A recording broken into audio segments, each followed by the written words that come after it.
we are going to now hold as part of the first Asia-Pacific Young Leaders Forum of Jeju.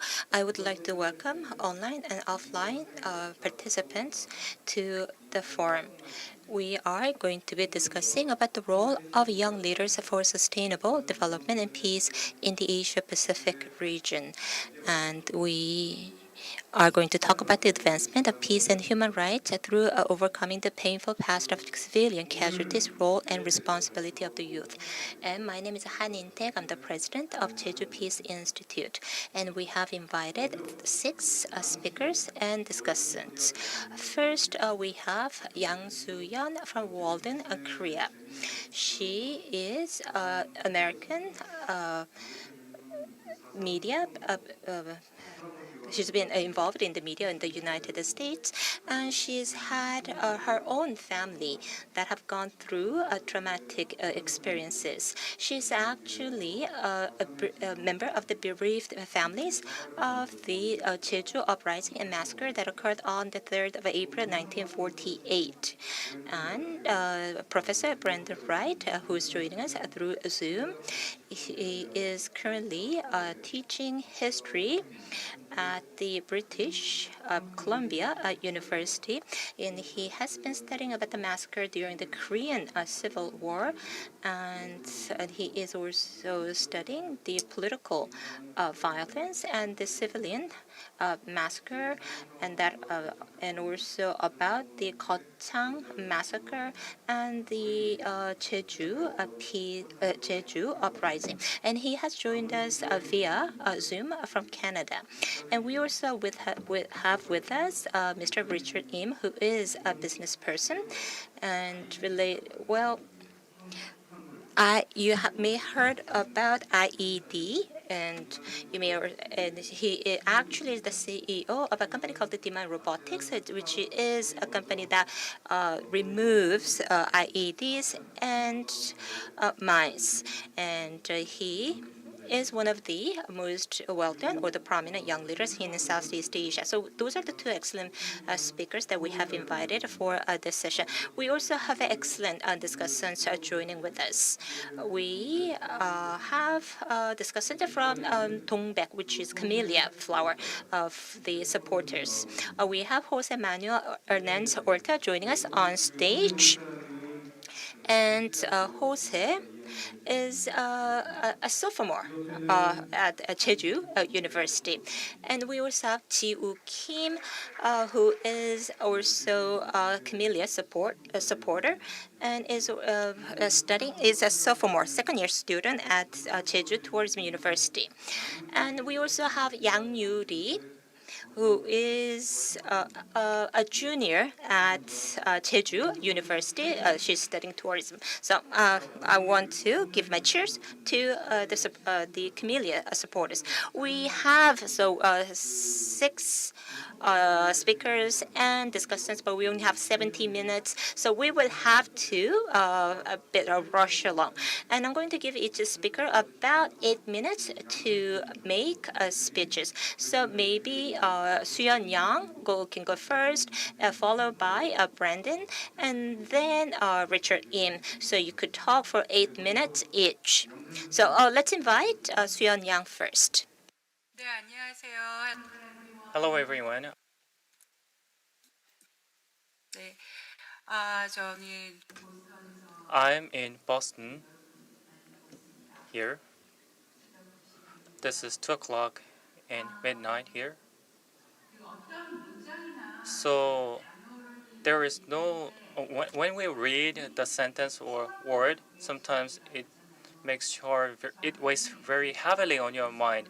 Quiet desperation is the phrase that heavily weighs on my mind. So it literally means quiet desperation.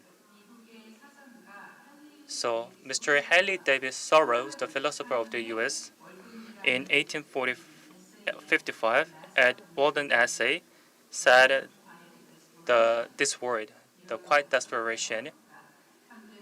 So for the moderners, quiet desperation is part of their lives, according to this quotation. So people of today live in this digitalized society, but they are reduced as just one part of the society and live in desperation, silent desperation. It was the word came in 1855, about 100 years ago, by David Thoreau. Haley David Thoreau was born in this place, Boston, Walden front, and he lived and reflect on the civilization and silent desperation, and self-reliance was practiced by him to show the value of peace. The monk Popjong also visited this place, and Walden essay was the book he always carried.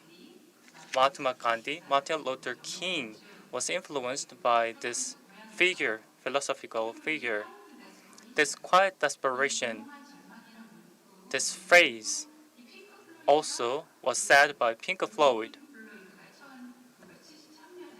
In 1973, The Dark Side of the Moon was the title of the album of Pink Floyd of 1973, and this legendary album also used this phrase, hanging in the quiet desperation in English way, was the lyric of this album. And whenever I see the Jeju April 4th uprising and massacre as a believed family, I led organization relating to this massacre to let the public know the seriousness and the tragedy of the massacre. And also I created a academic platform to discuss this massacre called Walden Korea. Walden Korea believed that human rights justice should be preached by looking into the history of this massacre. And justice and humanism and human rights should be the key words to understand the massacre. So I think this could be the platform for empathy. So at this Walden Korea, that quiet desperation was reflected by the philosopher. Likewise, we started from this silent desperation. How desperation can be silent? This is very strong, but too strong, then you become speechless. So speechless desperation would be the description of the silence desperation. Too much desperation, was described in this phrase in an oxymoron manner. In 1970s, my father lived in Jeju and moved to the mainland, gave the birth to me and my brother, and suddenly moved back to Jeju Island. Back then, and actually, many people wanted to go to the mainland instead, and returning from mainland to the Jeju Island was very unusual back then. My father somewhat did the backward, so returning back to Jeju Island in 1970s. So I was an elementary school student, and suddenly I had to move to Jeju Island. I was baffled actually. And my father didn't explain why we have to move to Jeju Island. Later, I found out that we moved because we were the believed family of the massacre, and my father wanted to see the traces of his ancestors and the traces of the massacre, and tried to look back on the painful history. And during the ritual ceremony, he always said that I need to go back to the Jeju Island to be the real, genuine member of the family. So as an elementary school student in the third grade, I moved to Jeju Island, and I went to the Bukungmin Elementary School. And that was the place where the March 1st incident happened. So whenever I was in the playground of the elementary school, I didn't realize that that was the meaningful place for the massacre because no one spoke anything about the massacre, and likewise my father didn't. I found out very later my teacher didn't teach anything about the massacre. So quiet desperation was something I vividly felt back then, so strong. I was so painful when I realized the massacre, but I didn't say anything not to distort the effect or cause misunderstanding, because that explosion of emotion would cause something bad, I realized. So we passed a bill of the law to find out truth about the massacre, and still we have a long way to go, but still we can talk about the massacre naturally, and we can do the research about the massacre naturally, which was not the case back then. And that silent desperation I once again feel at the soil of the U.S. Through Walden, Korea, I delivered the message of the massacre and let the U.S. people know about the truth about the Jeju April 4th uprising and massacre. I do the lecture. However, that pressed silent massacre is something I feel these days once again. From 1950s, I read a report written by the U.S. Army, and I realized what kind of bad thing was done by the U.S. Army, and I expected that they will say I'm sorry, but actually they didn't. They did not say anything about this. After the Second World War, the U.S. did many bad things, and why do we need to apologize just to the Jeju Island? Because they are doing this kind of sarcastic. So I feel that kind of silent desperation once again in the U.S. My father's generation was scarred by the massacre, and I'm being scarred. And my next generation, the second generation who live in this Apora or the U.S., are feeling that kind of silent desperation once again, which is very strong emotionally. So the one message I really want to say today is that when we see this silent desperation, we need to be more sorrowful. We were not sorrowful enough. Even if you are not believed families, you can still feel the empathy and maintain the level of sorrowness. And we should not pay condolences, because condolences means that your scars are healed, but our scars are not being healed. And that kind of strong message or strong power of the sorrowness must be maintained to get away from the silent desperation. That's why we need the power of empathy. The power of empathy is not a fixed concept, but very flexible concept like our muscle. It can be strengthened continuously.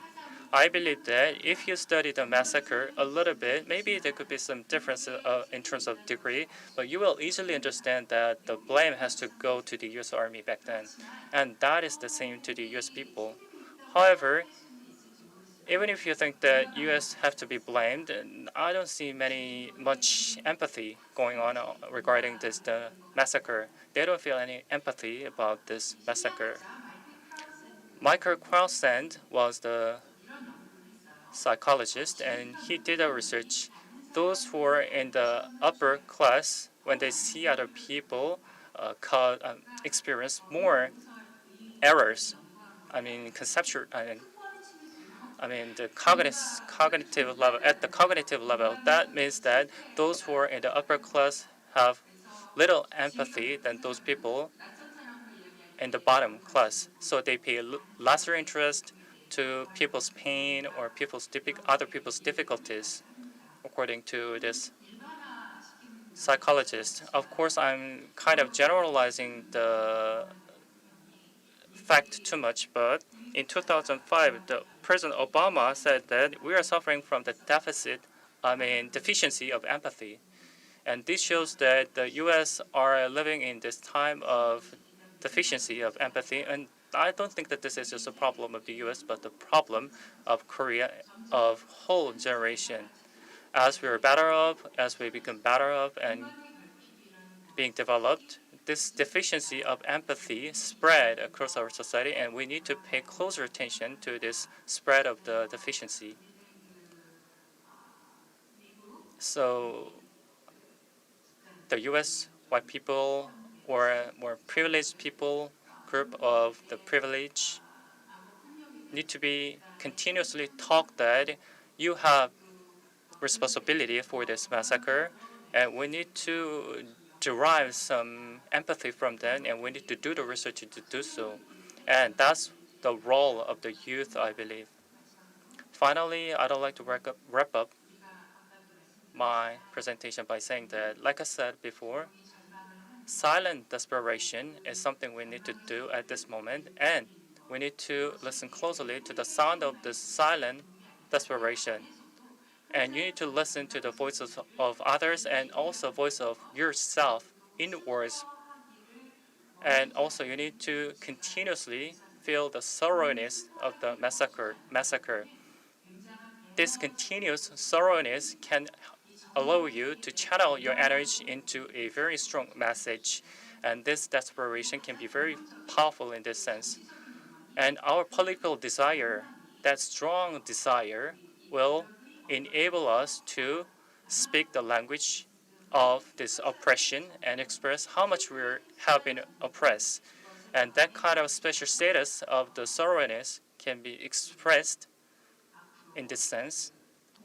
And by doing so, we'll be able to listen more closer to the sound of the empathy. That's the message I want to deliver.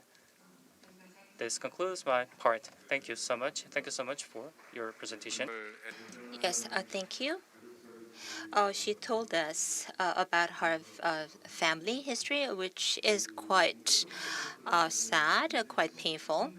And as I think she has given excellent remarks to the supporters, and she has experienced a quiet desperation herself, and Koreans have also experienced this quiet desperation, and so she experienced the despair here in Korea, desperation here in Korea, and then she went to the U.S. and she was still feeling this desperation, but she found the people around her, that is the Americans, were not able to, did not have empathize with this desperation, and she talked about about the need to have empathy. For us to really understand the problem, I think we need to be able to empathize. We're now going to invite Brandon, right? Brandon, would you like to go ahead and give us your talk? Yes, 안녕하세요. Thank you, everyone. I hope everyone can hear me. My screen, I think, is okay here. My apologies if I am talking a little quietly. I hope everyone can hear. It's 3 a.m. in Canada here, and my kid is sleeping next door, so I'm trying to keep her from not waking up. Thank you, everyone, for inviting me, and thank you, first of all, Su-yeon, for that presentation. It gave me a lot to think. Whenever I approach this issue of Jeju 4.3, of course, I come from the perspective that's very different from many here. I don't have family connections to it, and I'm not Korean. My interest is scholarly as a historian, so I just bring up this to say that whatever I say is just for the matter of perspective. Whenever I discuss this issue, I never want to tell people how they should be thinking about their past, but I do want to think about how, as a historian, I can shed light on some of the issues of the problem of history and memory, which is what I look at. And I just want to start by reading a few quotes here. The first from Theodore Adorno, the philosopher. The past will have been worked through only when the causes of what happened then have been eliminated. Only because the causes continue to exist does the captivating spell of the past remain to this day unbroken. And I'll return to that a little later in the discussion as well, but I think it's pertinent to Jeju and Korea as well in general. And the second quote I often like to think of, I'm in the way here, is from the Haitian scholar recently passed, Michel Rolfe Trio. We are never steeped in history as when we pretend not to be, but if we stop pretending, we may gain understanding in what we lose in false innocence. Naivete is often an excuse for those who exercise power.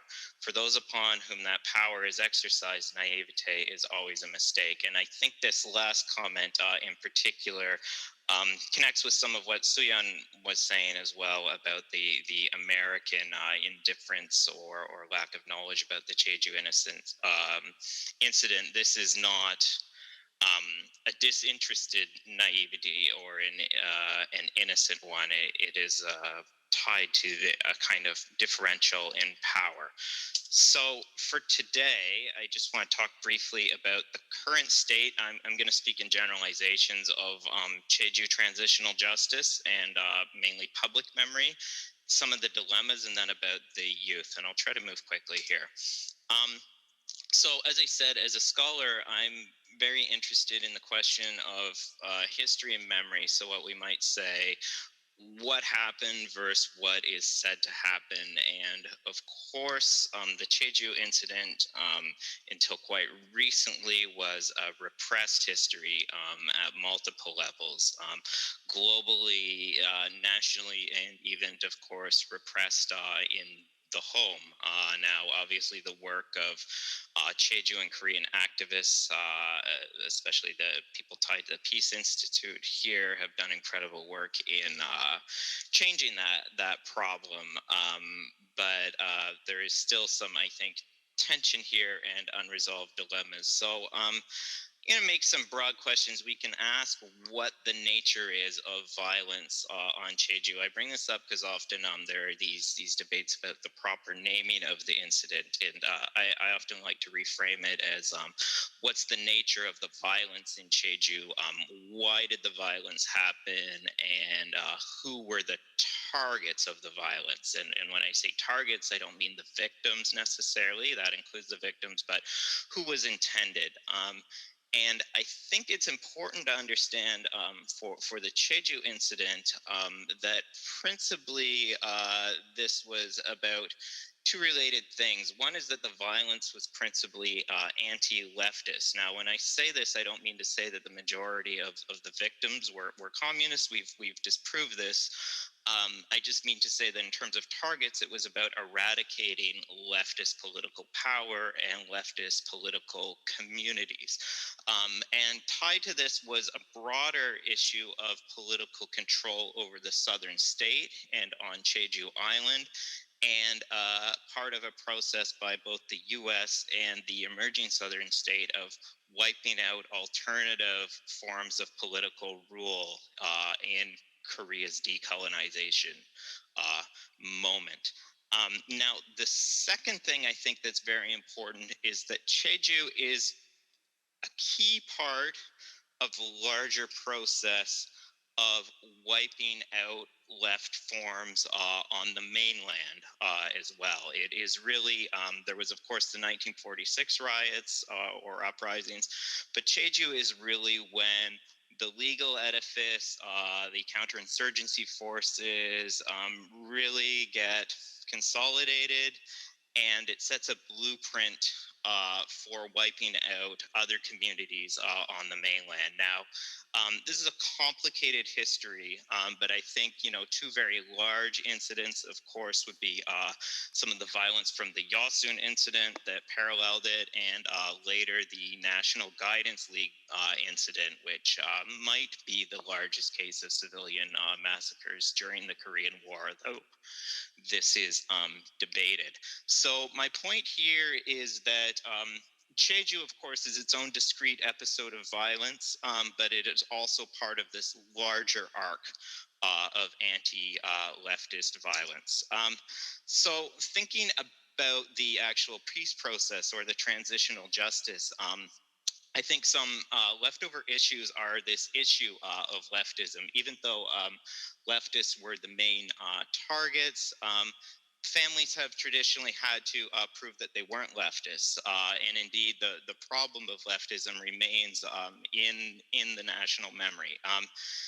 Connected to this is that Jeju, like many other incidents of atrocity during the war, like Nogani, Kachung, some of the massacres during the Bodo Yanmeng incident, these all were resolved or advocated generally at a local level at first, and their understanding is localism. So when we talk about this history of anti-leftist killings, there is not really a proper name for this or a general consciousness of it as an incident in the way that there might be a 4-3 incident or things like that. And of course, as Su-yeon says, there's still this problem of American responsibility. To the extent this was legally resolved, it was at the provincial level and the national level, but America has yet to acknowledge this or provide any restitution.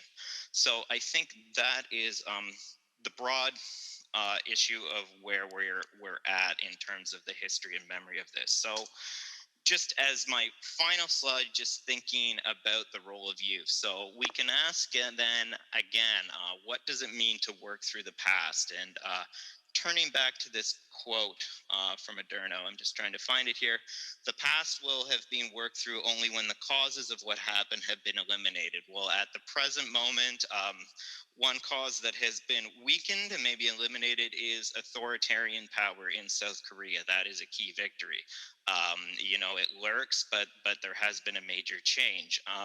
The same time, the national division continues, and the problem of American imperialism continues. So there are still political things in place that prevent a proper working through of this traumatized past. When you think of your role as the youth, one thing that comes clear as an outsider, and I think Koreans know this, is that there's a long historical legacy of youth activism and successful democratic activism. And just in future battles about this or memory, it's just worth always bearing in mind that you might be a part of that tradition, and that tradition has earned key victories. The third point I'd think about is that we are globally, not just in the case of Korea, I see it in Canada, you see it in the US, part of, I think, a second wave of decolonization. The first wave was about political sovereignty. Now it is more about getting rid of the psychological and structural injustices from decolonization or colonialism. Another thing to think about with youth activism, and this is from my own experience of 20 years in and out of politics, is you have to deal with loss in the short term and disappointment. This is not to discourage you, but it's just to remember that in the short term, there can be setbacks and losses. And related to this, as my final point, is that any form of activism, you are always building for the next movement. So thinking of, say, some of the groups that resisted the Yushin regime, for example, became the backbone of some of the democratic movements in the 80s. In the US, many of the 1950s ban the bomb movement. This was a failed political movement. They formed the backbone of the civil rights movement. The civil rights movement formed the backbone of the anti-war movement. So you are always at once focusing on the particular issue, but there is this larger network building and solidarity building. And over the long term, this might be the more important endeavor. So this is just something to keep in mind when you are young and thinking about your place in these broader struggles. And not sure how I'm doing for time, but I will just leave it at that and look forward to the discussion. Thank you. 네, 감사합니다. 시간 Thank you so much. You precisely keep your time. And Mr. Brandon Wright also, as a kind of senior to the Camellia supporters, gave us very good message. In order to not repeat the tragedy of the past, we need to go to the root cause of that past and recognize it and take everyone responsible if necessary. Remember the past, and that lessons must be handed over to the next generation. And that handing over should be something that the youth need to do. Thanks so much for your good presentation. And next is the Richard Im.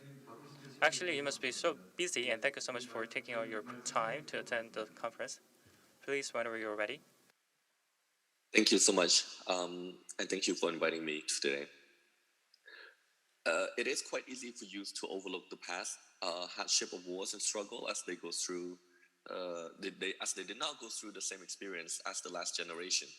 So in Cambodia, from 1965 to 1970, there are more bombs dropped by the US than all the allies dropped during the World War II.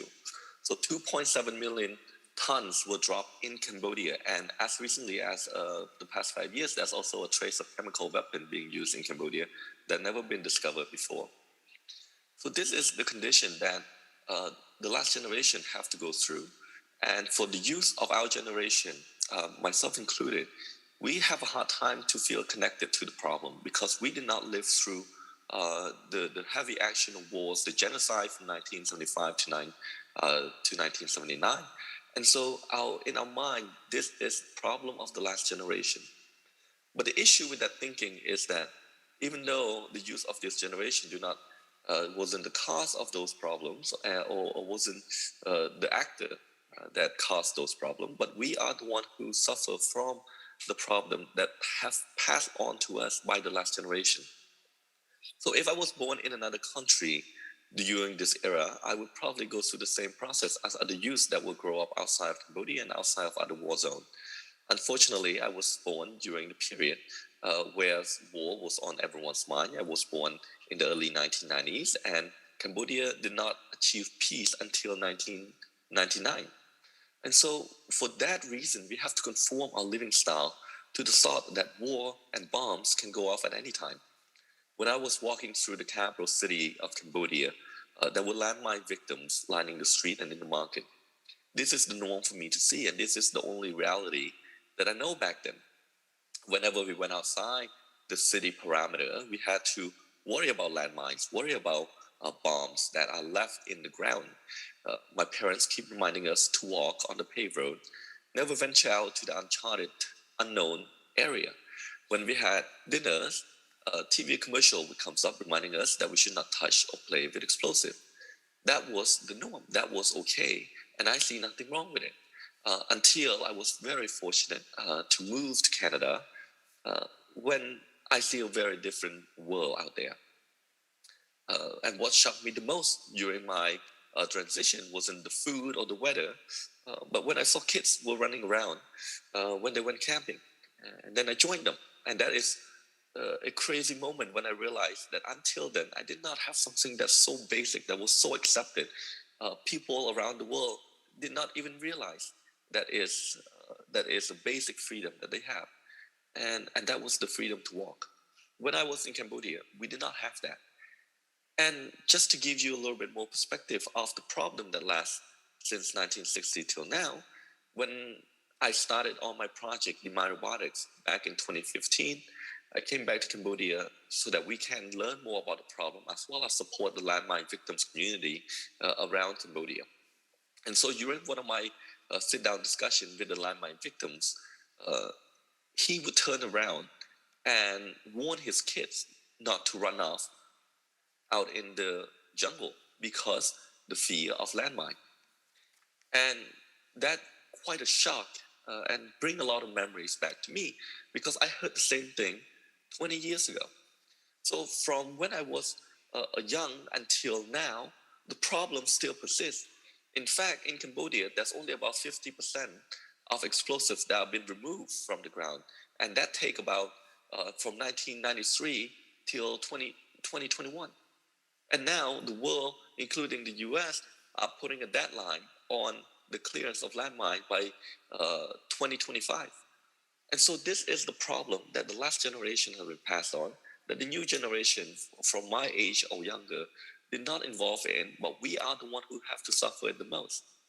I spoke with kids that were running around in a 5 by 5 meter backyard because that is the only place that they know they're safe. I met the kids that have to walk to school by remembering the exact step they need to take to be safe. I've talked to kids that when they are sick and need to go to the hospital, they have to wait for authority to come and get them because they do not know if it was safe to walk to the hospital. This is the reality, not 20 years ago, but the reality today. And the harsh truth of it all is that This problem will not disappear because the last generation will make a decision and make the action to make it gone.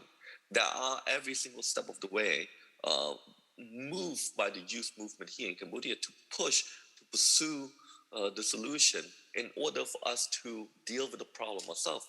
And that was the reason I founded Demine Robotics. Demine Robotics, the idea and the mission is to give the freedom to walk to kids like me, but all around the world, not just in Cambodia. We have to provide a better and more efficient solution to clear landmines and other bombs. The situation with the problem of landmine and other explosive, even though there's a lot of funding going to those issue, because it are led by the last generation, a lot of them are thinking that money will be the solution. So that if you need to clear more landmine and more bombs, we should just get more money to do it without investing into the technology, without investing into the long-term solution. So what does that result in? Is that from 1993 until now, the solution to dig out landmine and bombs are still the same. And that solution is sending a human, the miner, with a hand shovel to dig out bombs that take 20 minutes, and under the heavy protection gear that they have under the heat sun, it's an impossible task for them to do. And this is the solution that they have today, the only option that they have to dig out bombs and other landmines. When I think about it, I always thought to myself that in order for us to really, truly move on from the tragedy that built on the past, we need to build the solution ourselves. It's easy for us youth to kind of blame the past generation and for us to think that it is not our responsibility to work on this problem, to advocate for solution, to build a company that focusing on a industry that are being overlooked because it's not a major scale industry that can grow globally. It's easy for us to do that. But what we need to remember is if we don't change and if we don't provide a solution ourselves to solve this problem, even after we get old and gone, the next generation and the next generation will still live and will still have the problem that we have when we are growing up. The pace to clear out all these explosives at the current pace will take another 200 years to do so. And so even though the world talking about 2025 landmine free, this is not the reality. And it won't be the reality for a long time if we continue the same way that we've been clearing landmines since 1993. And so the answer is action. And the answer has to be with the youth, because the last generation, even though it was their issue of leaving the problem for us, it is not in their intention to solve those problems. And that's why I think we have to take it upon ourselves to make sure that if we are unhappy about the current condition, about landmine, about other explosive, about tragedy that left on by the last generation, we cannot sit idly by and blame the last generation, but we should show them what we can do if we can put our mind and heart and soul together and develop a solution. And we can show them that, hey, youth will make a difference. We will solve the problem that you left behind for us to solve. Thank you.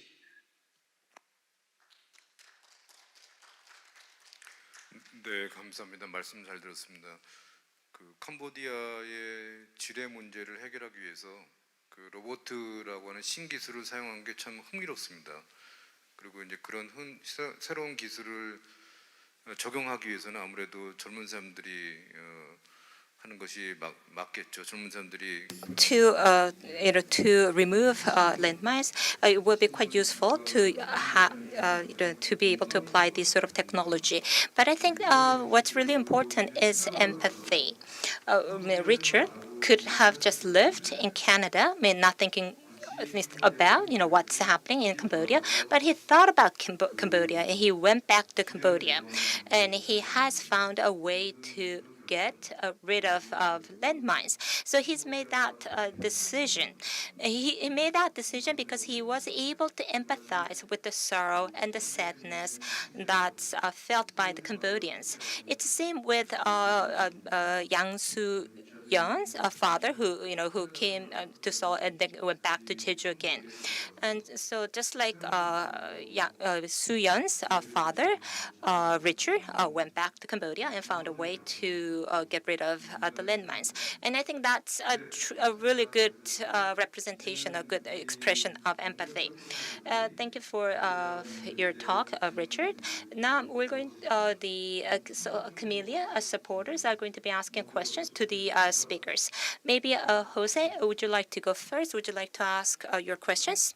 So, well, good afternoon here in Korea. I guess like good morning to everyone else, to the presenters. Thank you so much for taking the time to speak to us at this hour in the morning, and especially because when we take into account how important it is for young people to have guidance and to have people that actually care about our role in society, it's really meaningful for you to take the time and be here. So thank you so much for that. Also, thank you so much for the GDC and the East Asia Foundation to giving us the opportunity to come here. I come from Mexico, so maybe as Mr. Wright has already mentioned, the way I experienced SASAM, like the April 30 incident or the Cambodian killing fields massacre, is completely different to like how people that were born here have, right? So my first question is going to be to Mr. Wright. In his presentation, Mr. Wright mentions that well, first of all, the quote from Michel Raff-Trullo is very inspiring because it's a key issue not to understand not only history, not only the history of the SASAM incident, but it is also a key to understanding history in general. So I think that was very meaningful. But in his presentation, he mentioned the concept of transitional justice, and there are many approaches to justice in the whole world, and another process of justice that can be built around society is the process of restorative justice, which consists of giving the victims the recognition that they deserve, much as transitional justice is, but also understanding the trauma of the perpetrators of violence, which in this case is the U.S. military, right? So going back to his presentation, understanding the key issue of why left activists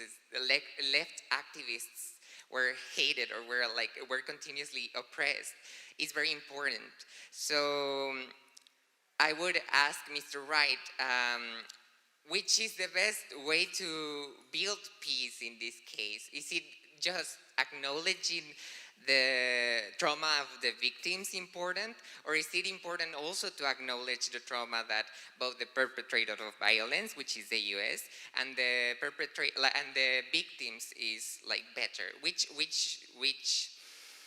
approach is going to be better? Which approach is going to serve better? And I actually choose Mr. Wright to answer this question because, as Ms. Yang said, he's an example of universal empathy, right? So yes, that is my first question. Thank you for that question. And it's a difficult question to answer because everything is, I don't believe in a one-size-fits-all method to how these things can be resolved. If we think about it in the general sense, if you're coming right out of a conflict or an atrocity, and maybe the perpetrators are feeling trauma from that or willing to engage, then certainly that method of restorative justice can be quite useful as part of the healing process. But in the case of Jeju 4-3, many, especially in the U.S. case, are just not that present.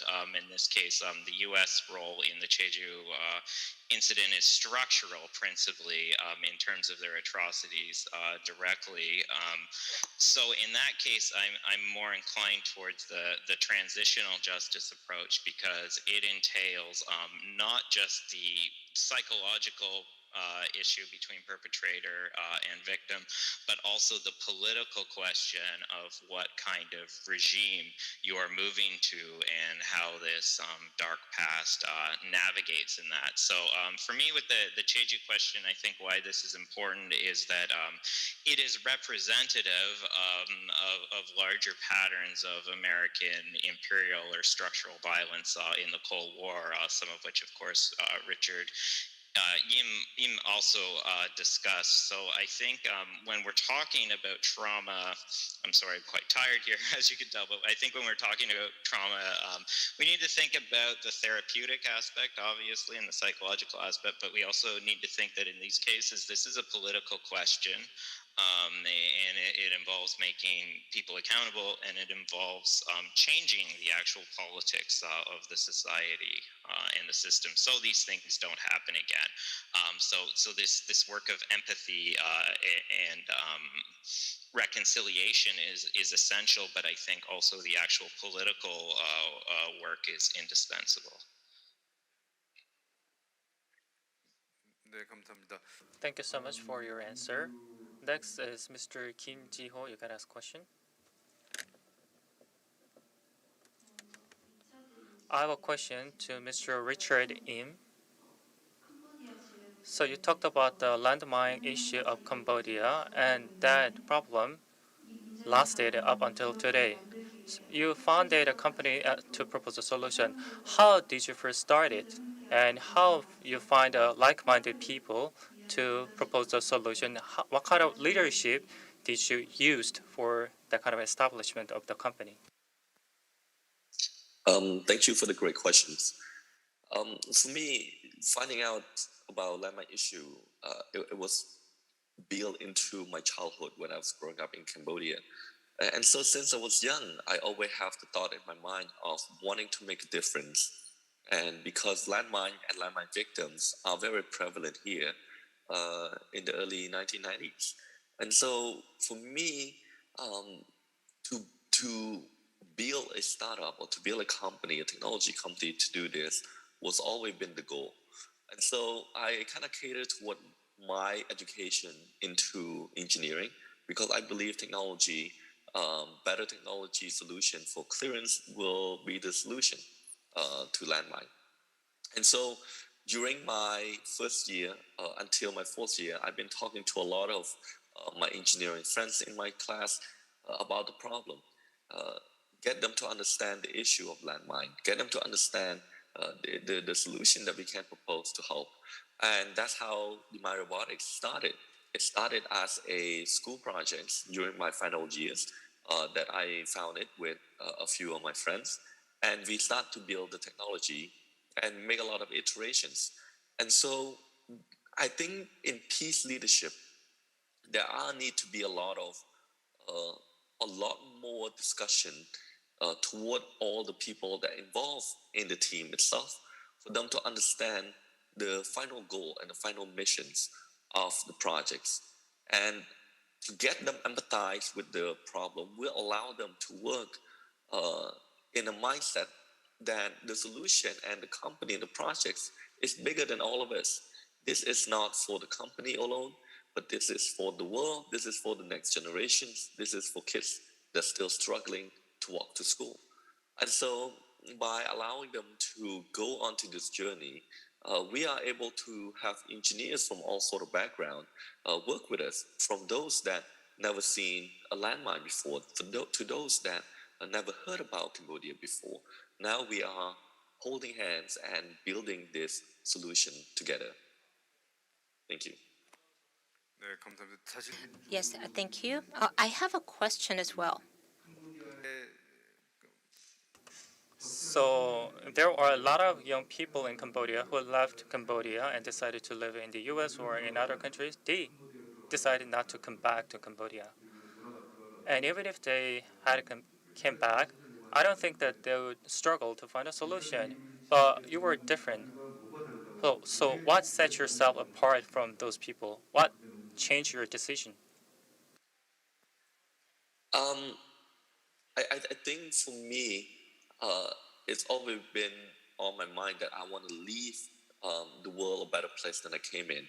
and fortunately or unfortunately, my life kind of moved toward that direction.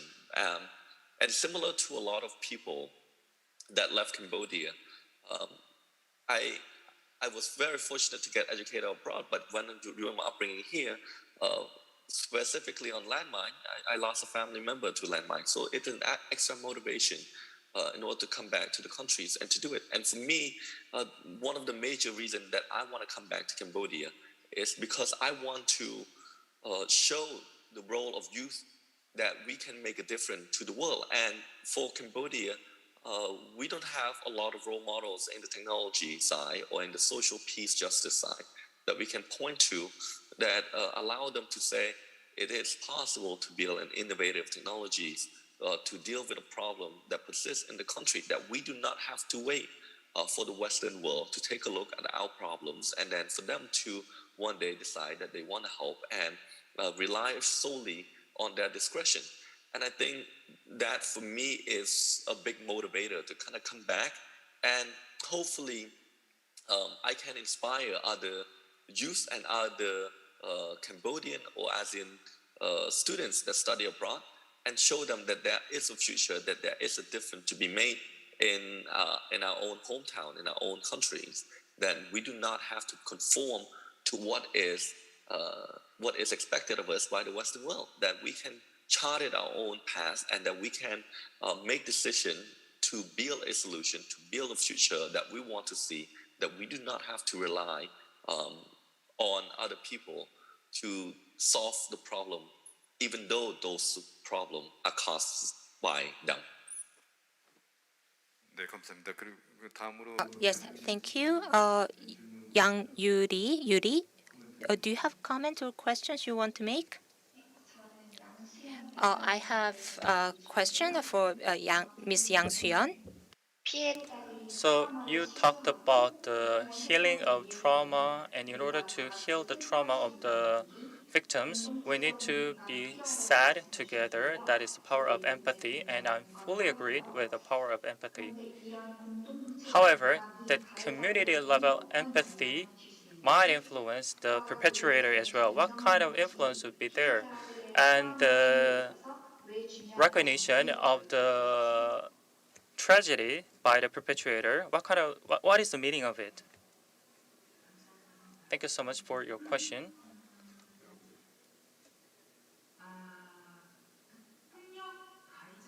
Actually, perpetrator might apologize, but would that be enough to heal the scarred mind of the victims? I don't think so. That apology is one thing, but trauma is another. So those are two different mechanisms, I believe. Once you're traumatized, that does not go away easily. Of course, when we say trauma, psychologically, according to the DSM classification, this could be depression or just traumatic scar. But I'm not talking about the kind of symptoms, because when the person is dead or disappear, that symptom also disappear. But the trauma we're talking about is not that kind of trauma. This is more political or collective or social level trauma. So if that's the case, the perpetrators might apologize, but that apology would not be enough to remove the trauma, and that is not right and that is not possible, because trauma is the right of victims to some degree. So this is not something on a positive note, but I think that is a right of victims. When we say trauma, this is a status of bafflement or shock. But if I talk about this psychologically, the Freud explained the trauma in a very sophisticated manner. Let's say that there's a child and he is traumatized because of the absence of the mom. And that absence of the mom is a matter of survivor, huge shock from the perspective of a child. And until she comes back, he plays a port dock game. this is a game that the child throw a dart and decide whether and just guess whether mom will come back or not. That kind of game is played by a child to get over that fear or trauma. So through a cultural symbol, a child play to get over the fear. So when we are feared or traumatized, actually the history of human being is a history of trauma. To overcome the trauma, human beings are always working harder to be more mature or trying to do some cultural activities, whether it is language or some arts activity. That's what we do, and that's what we have to do. However, trauma is beyond the language, and language cannot simply describe the trauma, and without the language, we cannot fully express the trauma. We can talk about the feminism because we have the language for it. Likewise, in order to overcome the trauma, we need to, if we have to overcome the trauma, I believe that we need to create a right term or language that capture at least partial essence of the trauma. So that is work we need to do from here. So all the agents of the trauma, the holders of the trauma, need to be at the forefront and say with their own language. We need to give the floor to them so that they can express the trauma by their own language instead of listening to the apology of the perpetrator. So victims themselves have to symbolize or depict their trauma with their own language. That is what we need to work on. And that's the only way to recover from the trauma, I believe. 네, 감사합니다. Oh, yes, thank you. The supporters, they seem to have prepared a lot of questions. So I'll give another round, and I'll give another opportunity to all the supporters to ask questions before we wrap up this session. This is going to be specifically aimed at Ms. Yang because she mentioned something very important, which is the thing what I was going to ask at this moment, which is how to make peace building attractive to young people. Like how can we as a society make peace leadership as something desirable? Because when we look at like even the presentations we mentioned before, when we talk about trauma, when we talk about overcoming it, like there are many negative connotations to it, you know. For example, Mr. Wright mentioned that that we as young people are going to face like a lot of failure if like we start this process of peace building in young people, because there are a lot of setbacks in society for us. But so if we listen to these kind of ideas, like that building peace is sacrifice, for example, if we look at Mother Teresa or Martin Luther King, they are people that sacrifice their lives for building peace. However, I don't believe that many people are actually willing to sacrifice their lives to building peace, right? Especially us young people.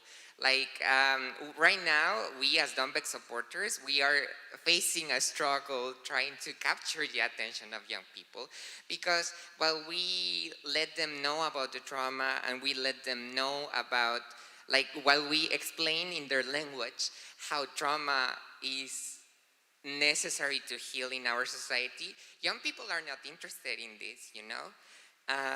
So how can we make peace desirable for young people? How can we make peace leadership something that everyone, despite their job, despite their field, despite anything, how can we make them participate in the process of peace building and take out the negative connotation to the word peace and put something positive in it, and stop feeling ashamed of healing trauma?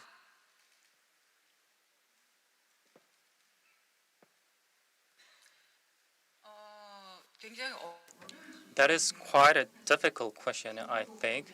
That is something I'm struggle with too. But actually, this this could be kind of oxymoron, but when we say trauma, this could be seen as negative, but also can be seen positive. Likewise, peace can be seen positive, but it also can be seen negative because in the process of peace building, we need to sacrifice many, and at that individual level, that could be very negative.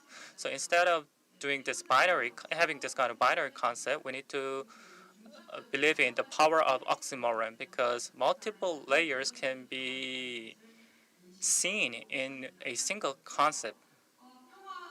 So actually, the slogan of peace, the slogan of freedom, that is quite conservative concept to tell the truth, because if you believe yourself you're liberal, maybe you are not that liberal if you believe in that kind of slogan, freedom or peace.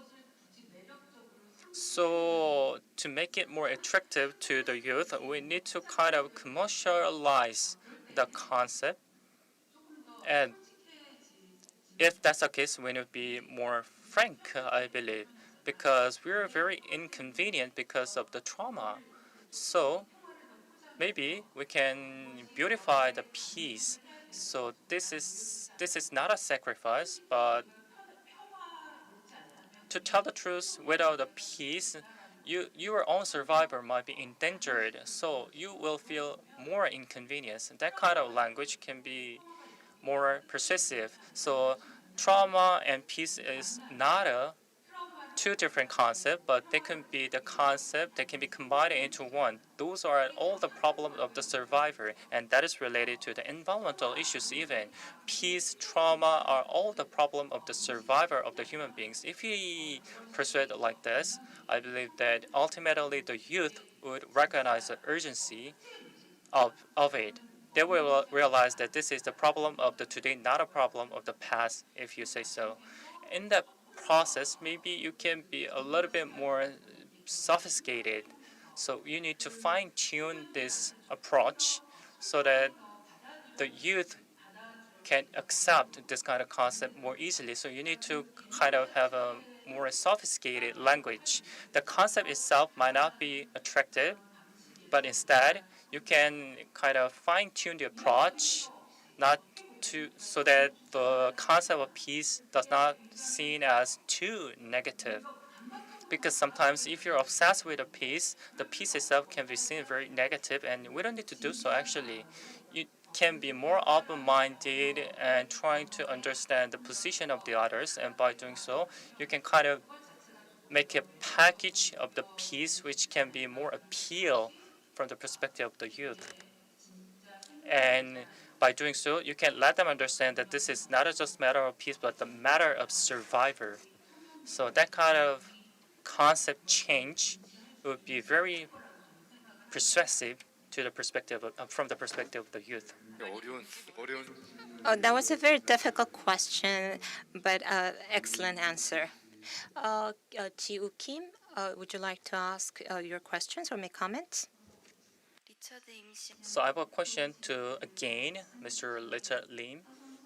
So our Camellia supporters want to learn the history of the region, and like the landmine issue of Cambodia,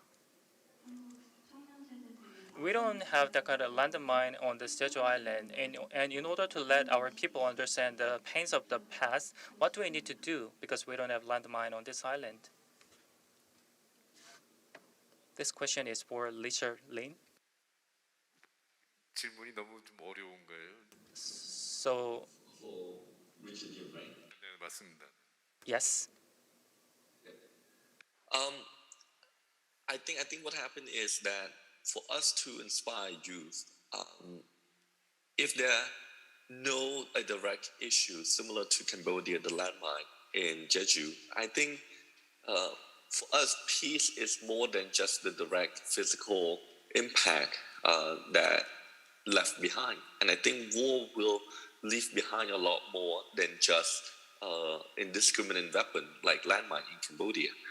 What happened is, I believe the previous two speakers also speak greatly about this issue too, and that is the mindset and traumatic experience that are left behind by the last generation. And so I think for us to inspire youth in areas that don't have a landmine or other indiscriminate weapon that are being left behind, what we need to look at is why is the wars happen and what are left behind in the mindset of the last generation that are now leeches into the new generation. And I think we want to understand deep down the emotional impact that can cause.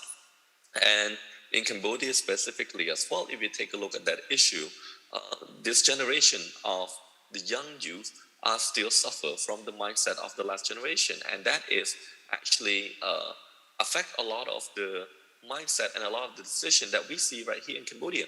People are making short-term decision, short-term benefit more than long-term investment in Cambodia because of the last generation. When they were going through wars, they did not know if they're going to make it to the next day. So everything and every decision that they make is for tomorrow and for tomorrow only. And that's how they've taught the kids. That's how my parents taught me, is to be selfish, to take a look what we can get and how to survive until tomorrow. And so I think that short-term mindset are being left behind because they were conditioned that living till tomorrow will be more important than investing for the next generation. And so if we can look at wars and look at this tragedy as the mindset problem, then yeah, there's a lot that youth can do, even if they grew up in an area that there's no physical problem that are being left behind like Cambodia. Thank you. 네, 감사합니다. Yes, thank you. Yuri, Yang, do you have questions? And I'm going to also give about 30 seconds to a minute to all three speakers to give us a concluding remarks. Yuri first. So anybody could answer this question. So if you look at Myanmar, there is a tragedy going on. And so the young people, what can we do in order, to come together, to have solidarity against brutality, something like that that's happening in Myanmar? What can we do? Maybe speakers could answer this question, or the supporters could answer this question. For the Myanmar case, what can young people do? I will try to think about the answer to this question as well. One of my main takeaways from this experience is precisely that, as Ms. Yang said, and as Mr. Jim have already mentioned, is that first, human history is the history of overcoming trauma, and secondly, that peace is survival. Like, peace is something necessary to survive for us as a society. Therefore, if we look at Myanmar, if we are looking at Afghanistan, if we are looking at those countries that are suffering right now, our main takeaway is to develop empathy. Even though we are not experiencing the quiet desperation that Ms. Yang was mentioning, we need to understand as a society that peace is survival, and whether if people are struggling in our country, in other countries, we need to develop that sense. So even though I'm not a speaker, I think I already answered Yuri's question, but I'm not sure what others think. 네, 다른 분들 의견. What about others? What do you think young people do in regards to Myanmar? Or Comment about that, or about this in general. I just think it's also useful to think about what the local context is in your society. So, for example, something like Afghanistan or Myanmar. I'm thinking about Canada or Korea's role. I don't know how strong it is, politically, but we can definitely push for more humanitarian action. And I think at the local level, in cases like Korea or Canada, this involves fighting against some of the xenophobia towards refugees that we're seeing in both countries, that fights against some of that empathy. So I think that's where the local activism sometimes needs to be done, is just at the humanitarian level and fighting some of the hate or xenophobia that is directed towards these victims who deserve solidarity. 이제 진짜 시간이 얼마 안 남았습니다. We really don't have much time left. 계세요. So every speakers, every panel's members, I'll give you just one chance to say anything you want, just in one sentence, key point. Maybe we can start from Brand White first.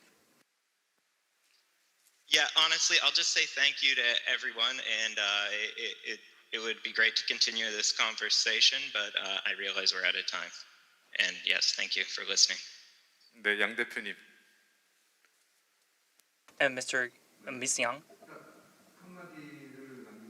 just one message you want to deliver finally? Founder Yang, just final comment. Oh, I didn't know that it was me, because there were two Yangs. So we take something for granted, but that taking for granted can be very violent to some. And the youth need to realize that this can happen to you as well. Violence is ongoing.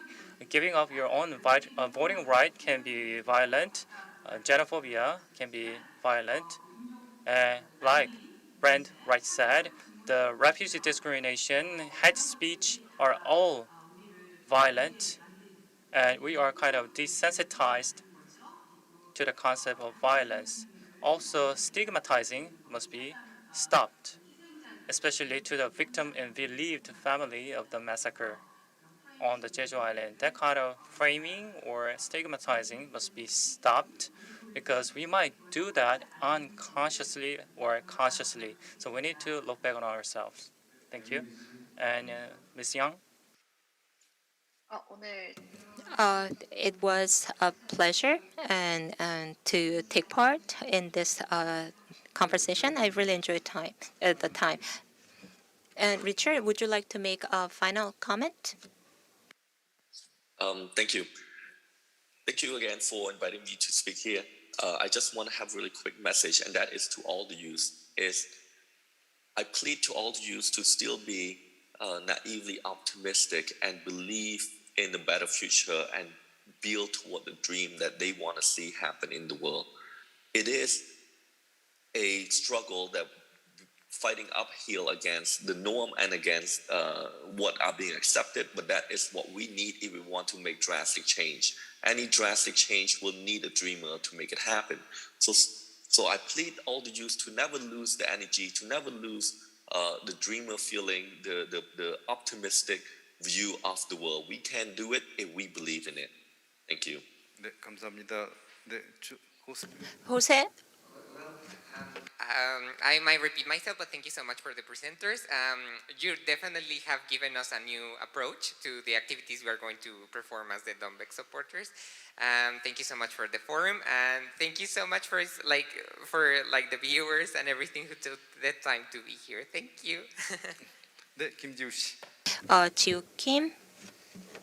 이런 자리 It was very honor for me to be part of this panel discussion. That was quite insightful, and I learned a lot. Thank you. And especially as a Camellia supporters, I was very delighted to be part of this kind of discussion and activity, and I was very rewarded to be part of this kind of discussion as a Camellia supporters. Thank you. 한마디 하겠습니다. I would like to also say a few words, to be sad, to feel the sorrow, to empathize, to dream, and to act. I think that is a message that have been delivered during this session. Thank you so much.